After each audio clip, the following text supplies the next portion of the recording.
The first big issue we've got to talk about is the continuing migrant crisis. It feels to me that this situation is getting worse and worse. We're going to be talking to Mark White down on the island, the Italian island of Lampedusa, in a couple of minutes. But I just want to give you my thoughts on this. It's all very well the Home Secretary being in New York saying that it's no longer fit for purpose, this UN 51 convention. It's 50 years old, 70 years old.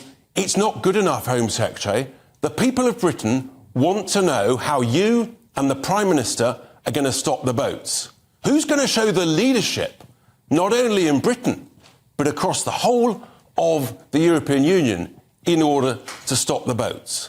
Because otherwise, what's this going to look like in 6 months, in 12 months' time? How many more tens of thousands are going to come across the English Channel?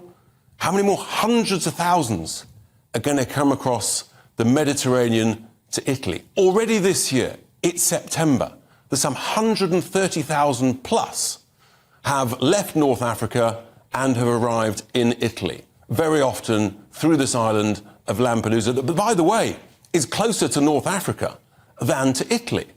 How many more are going to come over the next 3 months and across other routes across the Mediterranean? I'm absolutely convinced the only way you're going to stop this is you've got to pick up and safely take back.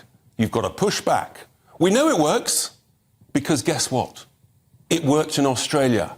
They did it and the boats stopped coming. And yes, they took a bit of flack for it. They took a bit of grief from all the lefties, all the heart-wrenching people, but the boats stopped. And it's actually the kind and compassionate thing to do.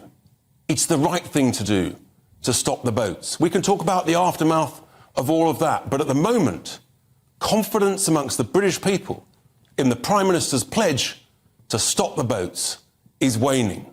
We've got demonstrations at hotel after hotel, and my point to you, it's not good enough. So the question I'm asking you today is the EU abandoning Italy on the migrant crisis? You know the email address. It's a special one, farage@gbnews.com, or tweet #Farage on GB News.